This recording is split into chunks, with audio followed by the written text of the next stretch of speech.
Hey, what's going on, everybody? I made a promise. I'm back. Real quick, I want to get back to that game. The San Francisco 49ers whooped on the Dallas Cowboys by the score of 42-10. Um,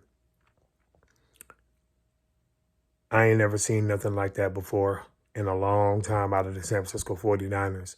But what I will say, look, all y'all already know what happened. So I'm not going to really discuss what happened because, again,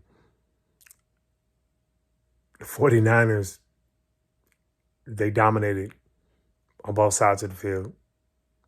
But the bottom line is this 49ers team here is on a different level. And I just don't think the Cowboys were expecting the 49ers to come out the way they did on both sides of the ball. I give the offense an A+, but I think where a lot of people go wrong at, and in particular, giving credit, I believe half of the credit has to go to the offensive line. They played their butts off. Michael Parsons, he wasn't even a factor. So you got to give that offensive line a lot of credit.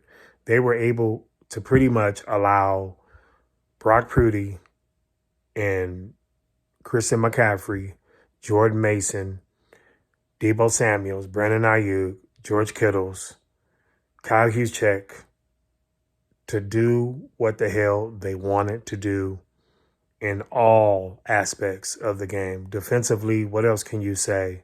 You got Trey Greenlaw, you got Fred Warner, you got that front line.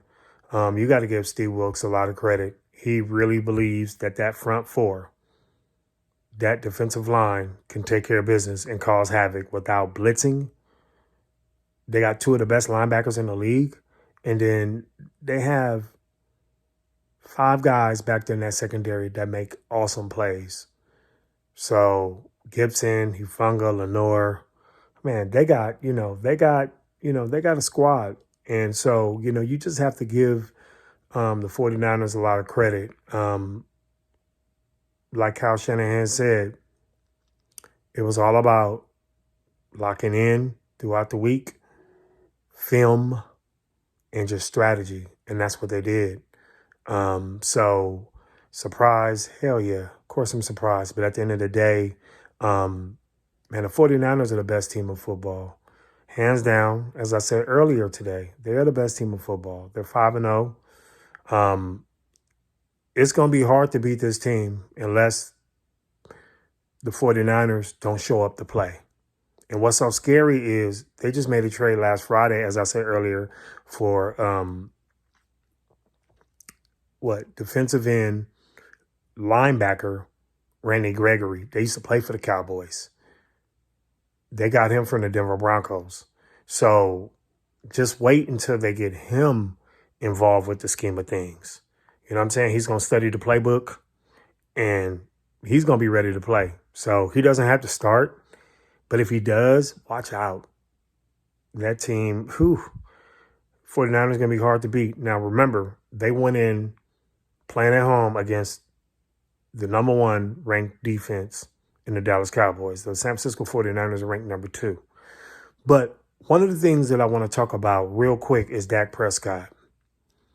And I'm a firm believer. I can go back, switch sports, but I could go back to the 98-99 season of the NBA. And I'm referring to former LA Laker great Shaquille O'Neal.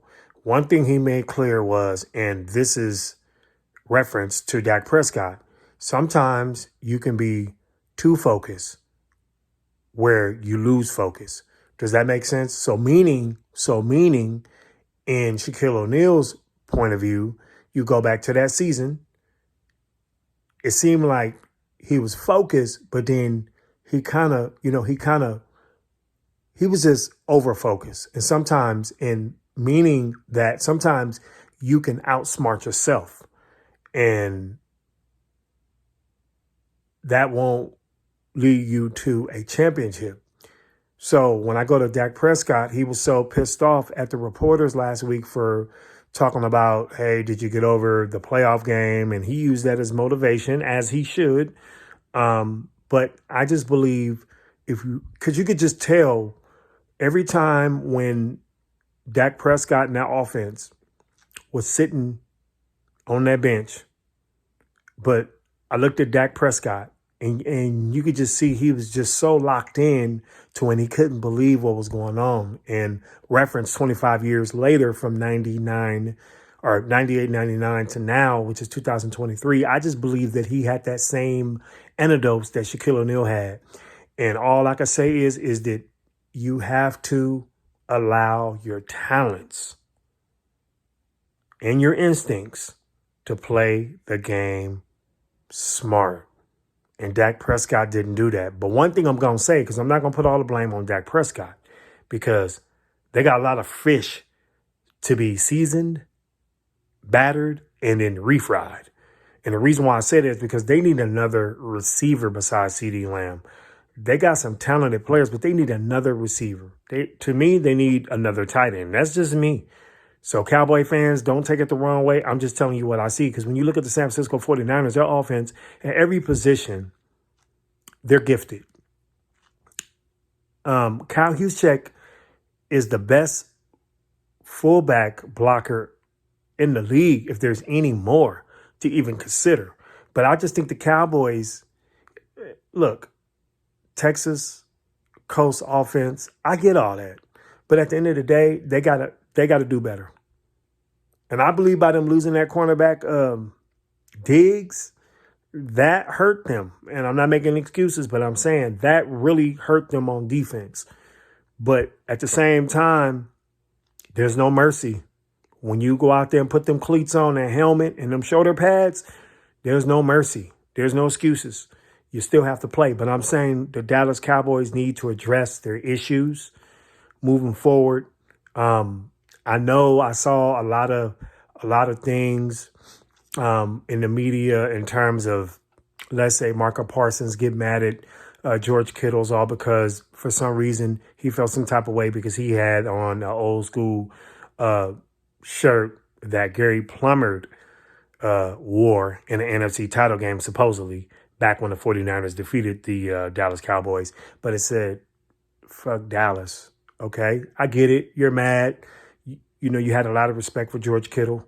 You know, you felt like he's taking it personal. Okay, that goes without being said. But at the end of the day, if y'all play, the San Francisco 49ers again, what you have to do is take it personal. That's fine. That's fine. But I will let my actions speak louder than my words. And that's what George Kittle did. So you got to give him that. He had 3 touchdowns.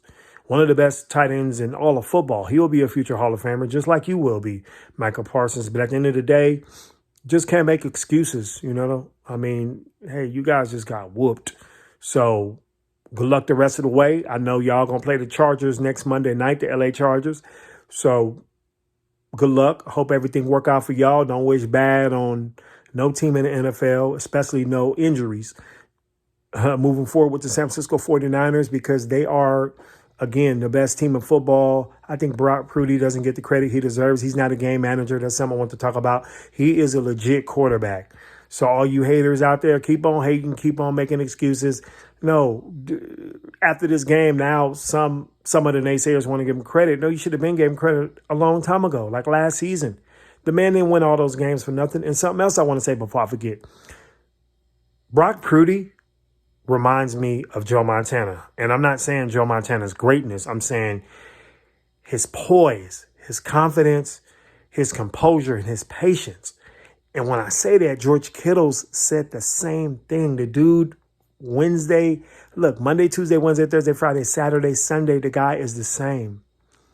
And give Kittle's this credit. He said he hates the practice against his defense. What does that tell you about how good their defense is? Straight up. So, again, and they're going to win a Super Bowl. I believe that if they're healthy going into the Super Bowl and they finish the Super Bowl healthy, they're going to win the Super Bowl. That's just me. So no disrespect to anybody else. Oh, but I did leave some trivia questions. Who's going to win the Super Bowl? San Francisco 49ers, Kansas City Chiefs, Philadelphia Eagles, and the Miami Dolphins. So please make sure you check it out. Subscribe me. Support me. Hit me up. I'm going to check y'all out next time. Okay? Peace. Holla.